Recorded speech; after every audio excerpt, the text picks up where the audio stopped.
काला झंडा दिखाएंगे हम लोग, तैयारी है और दिखाएंगे, चाहे एक व्यक्ति दिखाए, चाहे 1000 दिखाए, चाहे 100 दिखाए।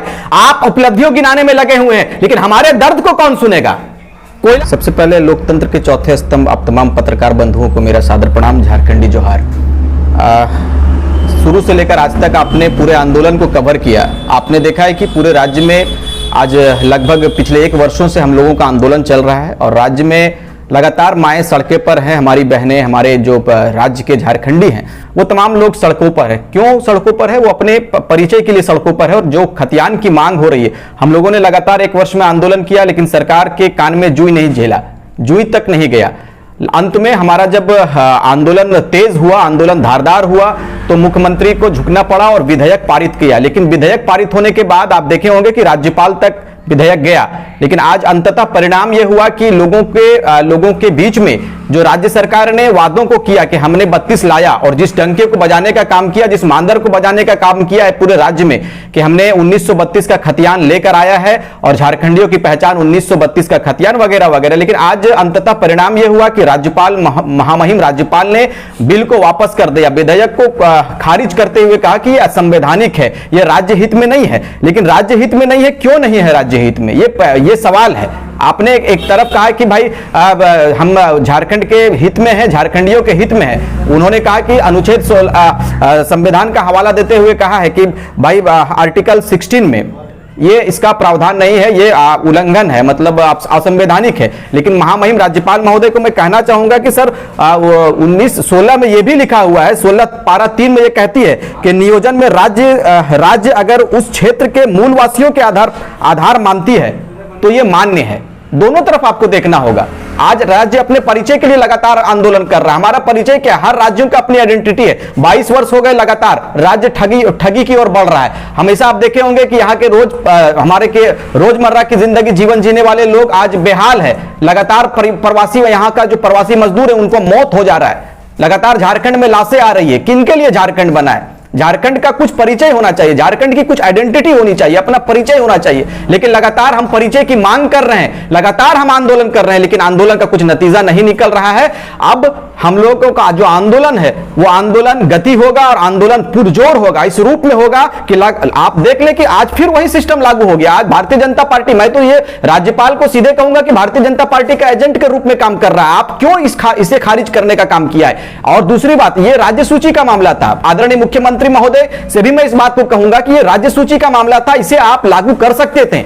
लेकिन आपने उन पर क्या कहा कि राज्यपाल के पास नियोजन वगैरह बहुत सारी बिंदुओं को रखा है और उसके बाद उसने एक बहाना पाया और आपके जो मांग थे, आपका जो डिमांड था उसको कैंसिल करने का काम किया है। साथ ही आप चूंकि पत्रकार बंधु चौथे स्तंभ के रूप में आते हैं, आप हमारी आवाज को अपनी आवाज समझकर पूरे राज्य में और पूरे देश में पहुंचाने का काम करता है। आज आप चले जाओ बंगाल में अपनी नीति नियम है, अपना नियोजन है, लेकिन झारखंड आज 22 वर्ष हो गए लगातार ठगा जा रहा है। साहब, हमारे पूर्वजों ने अपना बलिदान दिया है, तिलका मांझी ने बलिदान दिया, शेख भिखारी ने बलिदान दिया, कुतुबुद्दीन अंसारी ने, प्रोफेसर अबू तालिब अंसारी ने अपना प्राण की आहुति दिया इस राज्य में, इस मिट्टी में। तो आखिर हमारा परिचय क्या है? ये हम सरकार से आपके माध्यम से पूछना चाहते हैं कि ये ऐसा ढोंग और ऐसा ठगी हम लोग कब तक बर्दाश्त करेंगे? ये सवाल है और ये सवाल झारखंडी पूछता है। आप तमाम मीडिया बंधुओं के माध्यम से इस बात को कहेंगे कि अगर सरकार हम तमाम झारखंडियों के हित में अगर नीति नियम नहीं लाती है, नियोजन नहीं लाती है, क्योंकि आप देखे होंगे कि 22 वर्ष में कोई नियम नहीं बना साहब।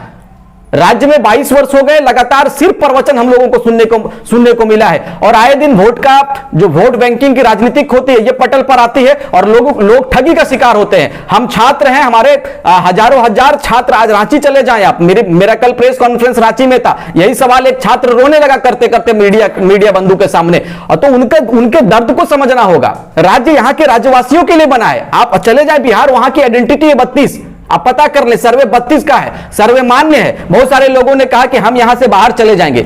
हम झारखंड में बहुत दिनों से हैं, हम लगातार 20 साल से झारखंड में, किसी ने कहा कि 25 वर्ष से झारखंड में। हमने कहा कि झारखंड में आपका स्वागत है, झारखंड में रहिए, हम लोग किसी बाहरी भीतरी की बात नहीं करते। लेकिन जब से झारखंड बना है, हमारा मूल, हमारा पहचान क्या है, ये लड़ाई है और इसी लड़ाई को हम लोग मुखर होकर लड़ रहे हैं, आगे भी लड़ेंगे। आज 22 वर्षों में देखेंगे आप कि हमारे छात्र अपने नौकरी, अपने नियोजन के लिए बेहाल हैं। छात्र जो है कि तैयारी करते हैं, छात्र रांची राजधानी से तैयारी करते हैं, बड़े बड़े सिटी से तैयारी करते हैं, घर पे तैयारी करते हैं, लेकिन अंततः पता यह चलता है कि जेएसएससी का पेपर लीक हो गया है। यह सवाल है, व्यवस्था से सवाल है, लड़ाई सरकार से है, लड़ाई सरकार के नीति नियम से है। आपने नियम नहीं बनाया, तब आज जाकर झारखंड के युवा, झारखंड के छात्र छात्राएं, कल आप देखेंगे हजारीबाग में आक्रोश रैली है। यह क्यों हो रहा है? यह सवाल है, क्यों हो रहा है? इससे साफ पता चलता है कि त्राहिमाम हम कर रहे हैं। हम छात्र लगातार अपने नियोजन की बात करते हैं। जब हम नौकरी लेने के लिए पढ़ाई करते हैं और परिणाम यह निकलता है कि पेपर लीक हो जाता है, जेएसएससी के सिस्टम फेल है, पूरा सिस्टम आपका फेल है। कहीं ना कहीं आपसे पता चलता है कि चिंटू और मिंटू के सिस्टम पे चलते हैं आप, अब झारखंड बर्दाश्त नहीं करेगा। हम बार बार इस बात की चेतावनी देते हैं, हमेशा इस बात को मीडिया बंधुओं के माध्यम से करते हैं कि अगर सरकार राज्य हित में नीति नियम नहीं बनाती है तो हम लोगों का कोई मनसा ऐसा नहीं है कि हम लोग राजनीतिक में आए, लेकिन अगर सरकार हमारे हित में, झारखंड सरकार अगर राज्य हित में नीति नियम नहीं बनाती है तो फिर आंदोलन होगा और बृहद आंदोलन होगा। आप एक तरफ राज्यपाल महामहिम से भी मैं कहूंगा कि आप सर एक तरफ कानून की बात करते हैं कि यह कानून का अवहेलना होगा, कानून असंवैधानिक है, इसे लागू नहीं किया जा सकता है। दूसरी ओर आप अगर कानून की बात करते हैं, आप अगर संविधान की बात करते हैं, तो संविधान में आप देखे होंगे कि मैं तो इससे अच्छा अंग्रेजों के कार्यकाल को समझता हूं कि उन्होंने जहां के झारखंड के आदिवासियों, मूलवासियों के लिए एक्ट बनाया था। 1908 में सीएनटी एसपीटी एक्ट बनाया था। वो क्यों बनाया था? सीएनटी एसपीटी एक्ट इसलिए बनाया था कि यहां के मूलवासियों और आदिवासियों को संरक्षित किया जाए, यहां की जमीनों को संरक्षित किया जाए, यहां के जल को संरक्षित किया जाए और जंगल को संरक्षित किया जाए। लेकिन आप अगर सर्वे करेंगे पत्रकार बंधु तो आपको पता यह चलेगा कि लगातार झारखंड के आदिवासी मूलवासियों की जमीनें लूटी जा रही है। यह क्यों हो रहा है? आप सिस्टम की बात करते हैं, आपका सिस्टम फेल है। सीएनटी एसपीटी में आप चले जाएं, वहां की जो सीएनटी की जमीनें हैं, रांची राजधानी आप चले जाएं, वहां की तमाम बिल्डिंगें जो बनी हुई हैं वो आदिवासियों की जमीन पर बनी है, वहां के मूलवासी की जमीन पर बनी है। यदि रजिस्ट्री जमीन नहीं होता है तो फिर जमीन कैसे खरीदा बाहर के लोगों ने? यह सवाल है। और यदि हम अपने परिचय को पूछते हैं कि हमारा परिचय क्या है, तो बहुत सारे लोगों को तिलमिलाहट पैदा होती है। यह तिलमिलाहट भले आपको पैदा हो सकती है, लेकिन झारखंड 22 वर्षों के बाद जगह है। इस आग को हम लोग और तेज करेंगे और तेज करके पूरे राज्य के विभिन्न कोनों तक जाएंगे, राज्य के अंतिम व्यक्ति तक जाने का काम करेंगे। अब अगला कदम क्या होगा? देखिए, हम लोग का एक मंडली है, हम लोग फिर बैठेंगे और पूरे राज्य के लोग एक दूसरे के साथ परामर्श लगातार कर रहे हैं। जब से महामहिम राज्यपाल ने अपना ऐलान सुनाया है, अपनी घोषणा सुनाई है और विधेयक को खारिज किया है, हम लोग एक दूसरे से संपर्क में हैं और कुछ ही दिनों के बाद हम लोगों का रिजल्ट आएगा। हम लोग उस पर झारखंड वासियों को देंगे कि हम लोगों का अगला कदम क्या है। क्या कुछ आप लोग कीजिएगा इसको लेकर? देखिए, मैंने साफ कहा है कि अगर झारखंड के युवाओं के हित में, झारखंड की माओं के हित में, इस माटी के हित में अगर कानून नहीं बनती है तो मैंने साफ कहा है कि हमारी पूरी टीम इस पर लड़ाई लड़ेगी और लड़ाई अंतिम तक लड़ेंगे। जब तक हमारा हक नहीं मिल जाता है तब तक हमारी लड़ाई जारी रहेगी। लड़ाई से क्या फायदा होने वाला है? बिल्कुल फायदा होगा। अगर चुनाव में मैंने साफ कहा है कि सरकार अगर बात नहीं मानती है तो 2024 सामने है। आपने देखा है कि अभी उपचुनाव होने वाला है, 1000 विद्यार्थियों ने नामांकन की तैयारी कर रखी है। तो हम लोग उत्तर देने के लिए तैयार हैं, हम लोग जवाब देने के लिए सरकार को तैयार है, क्योंकि मजाक नहीं चल रहा है। राज्य की कुछ अपनी आइडेंटिटी होती है, हमारे पूर्वजों ने बलिदान दिया है भाई, तो हमारा बलिदान का क्या मतलब होता है? हमने 1 वर्ष में हमने अपने क्रांतिकारी भाइयों को खोया है। मिहिर कटियार जी जिन्होंने इस बुनियाद को रखा था, और बहुत सारे, कल आप देखे होंगे मानटाण में हमारे 2 क्रांतिकारी साथी की मौत हो जाती है विसर्जन के मौके पर। विसर्जित करने के लिए जाते हैं मूर्ति को, उधर से तेज रफ्तार कार आती है और मार देती है और दो युवाओं की मौत हो जाती है। हमारे साथी थे, हमारे क्रांतिकारी साथी थे। अफसोस है, दिल में आग है।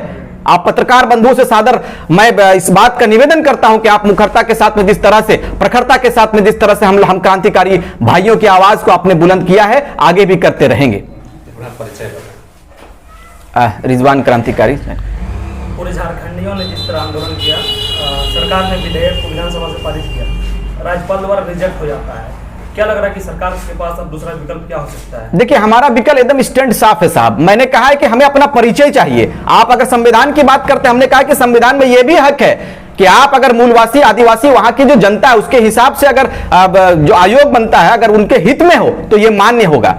मैं तो आप तमाम चैनल, मीडिया चैनल के माध्यम से इस बात को कहूंगा कि विस्थापन आयोग का गठन भी होना चाहिए राज्य में। आज लगातार विस्थापितों की, मैं अभी कतरास से आ रहा था, इतना डस्ट उड़ा, उसका जिम्मेवार कौन है? लगातार बीमारियों से ग्रसित हो रहे हैं हमारे यहाँ के लोग, हमारे परिवार, हमारे झारखंडी ग्रसित हो रहे हैं। कोयला बेचने के लिए समय है सरकार के पास में, लेकिन नीति नियम बनाने के लिए सरकार के पास समय नहीं है।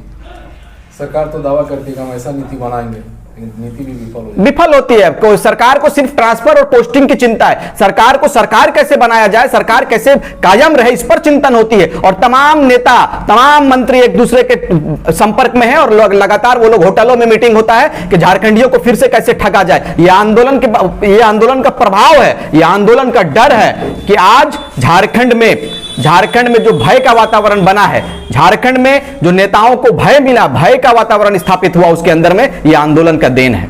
सरकार हमेशा कहती है कि हम बहुत जल्द जो टीचर्स का बहाली है और भी जो बहालियां हैं वो जल्दी करेंगे नियोजन नीति बनने के बाद। क्या लगता है कि बनने के बाद जो बचा मुझे समय है 1.5-2 साल का 5 लाख नौकरी दे पाएंगे? हम अगर सीधे कहते हैं कि अगर झारखंड हित में कोई नियम नहीं बनती है, आदरणीय शिक्षा मंत्री अस्वस्थ, मैं उनकी स्वस्थता, उनके अच्छे स्वास्थ्य की कामना करता हूं। आदरणीय शिक्षा मंत्री ने बड़ी बड़ी घोषणाएं की, लेकिन आज आप घोषणा आपके धरातल पर है, धरातल पर आया है क्या?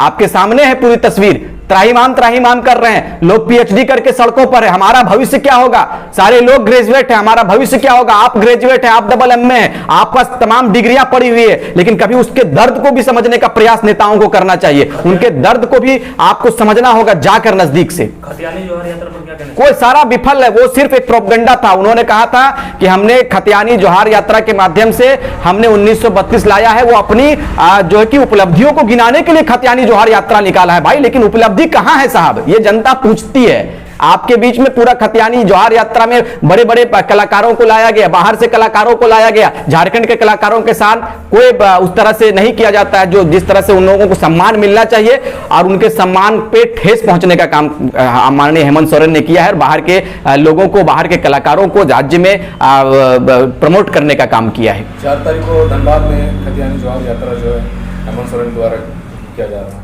काला झंडा दिखाएंगे हम लोग, तैयारी है और दिखाएंगे, चाहे एक व्यक्ति दिखाए, चाहे 1000 दिखाए, चाहे 100 दिखाए।